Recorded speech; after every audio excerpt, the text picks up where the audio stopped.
Under what grounds? I just told you. We can close it I'm sorry, I anytime. didn't hear you. You don't need to talk to me rude. I'm just a mom with my kids. Then things come to a head. You have 5 seconds. 3. Arrest me for being a report. Do it. Report it. Okay, this is not... Officer, you don't want to do that. As the mom is led away, others protest. He is arresting her for being on a public playground. In a statement, cops say mom of 2, Sarah Brady, was charged with trespassing after failing to adhere to the rules in these very trying times.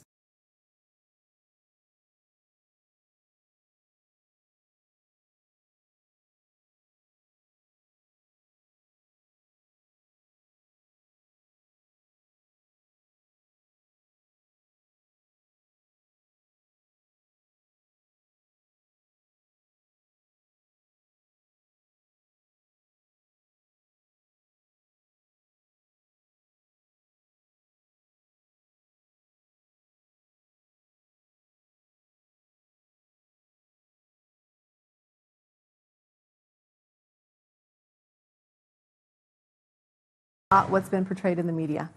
The family of a woman who has become the face for faith healing in Idaho is speaking out tonight. She says her ailing daughter is being used to push a political agenda. New at 6 tonight, an exclusive interview with the mother of a disabled Idaho woman who said her parents should be prosecuted for denying her medical treatment as a child.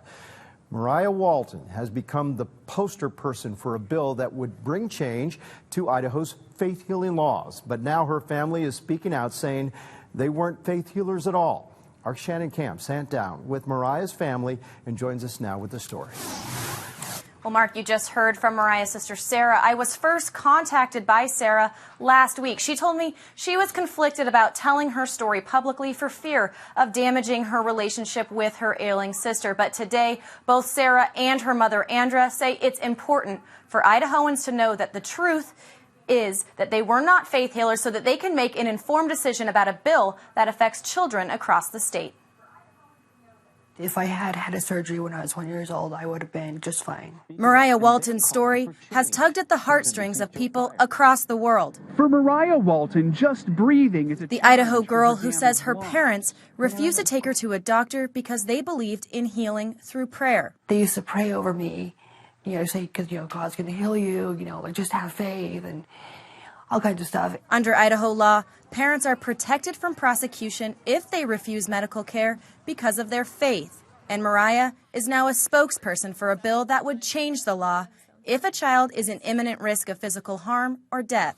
And I think it's time to prosecute them. But there's just one problem. I am not using faith healing as a protection for myself. Mariah's mother says she is not a faith healer. While she does believe in the power of prayer, her approach to Mariah's health struggle was rooted in natural remedies. We used herbs and essential oils besides praying for her. For years, Andra says, no one knew how sick Mariah really was. She believed her daughter's occasional shortness of breath was a result of asthma. We took her to chiropractors and naturopaths, and of course it didn't work. It wasn't addressing the actual foundational problem.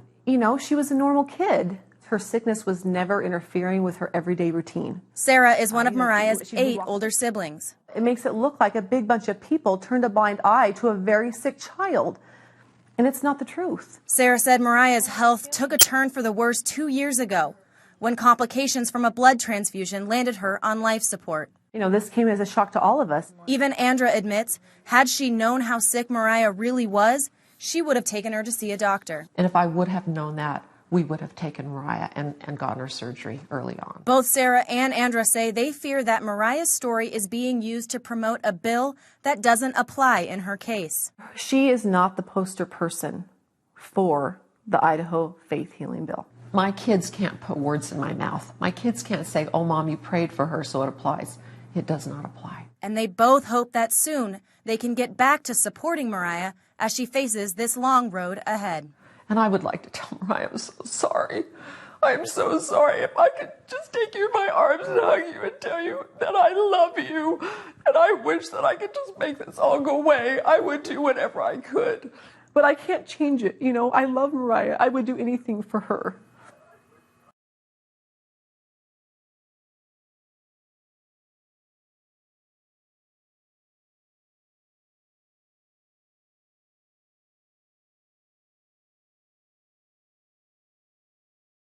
doing campaign videos, but today I'm upset because we want to share a story to you today that happened at this school, Ustick Elementary School here in Boise, Idaho. And this is Misty from Health Freedom Idaho. This is Sarah Walton Brady from Health Freedom Idaho. And she tried to enroll her 5-year-old child in school, just like anybody would.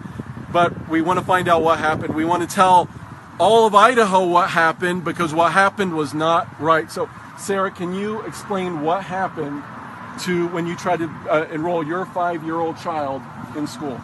Sure. So in the state of Idaho, if your child is only partially vaccinated or partially unvaccinated or completely unvaccinated, you are able to, by law, to sign a statement saying that you object to vaccines based on religious or other grounds. And that's exactly what I did. I made a parent signed statement and I submitted to the principal, and he was denied. I was told that I had to fill out a form. I was told I could not cross out anything on it, even though I disagreed with what I was signing to. And there was no place on the form, because they said it had to be on the form, there was no place on the form provided to me to actually make a parent signed statement. And so I was told by the principal, and then later received a denial letter saying my son, who's 5-year-old, very first day of kindergarten, was not allowed to attend my school in my school district here in West Ada, his very first day of school. And so I have been trying to petition people in authority to at least look at the case and see that I followed the law. It's Idaho Code 39-4802. It's very clear in there what I needed to do, and I followed to a T. And my question is if I follow the law, why doesn't the school have to follow the law? Now, Sarah or Misty, could you guys explain for people, because not everyone understands, what does the law specifically say, and then how was the law broken here at the school? Well, it says that a parent can opt out of vaccines for any reason at any time with just a signed statement. That's what the statute says, a signed statement. And it says it's a signed statement to school officials stating your objections on religious or other grounds or something along those lines. And so I did exactly that, and I was told, no, that is not good enough. You will sign this form or your child will not be allowed here. And the schools stand on the IDAPA form. So tell them what the IDAPA rule, says about the form. So IDAPA 16.0215 says in there that the statement will actually be on a form provided by the department, which includes the child's name and birth date, and then the parent signed statement. Well, the problem when they produce this form to me, and again, I have no problem with signing a statement on a form. Believe me, I signed many forms when I enrolled my child here in school. So this is not just about a form.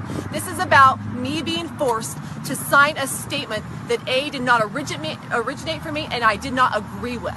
Right. And it was not required by law for me to agree with in order for my child to attend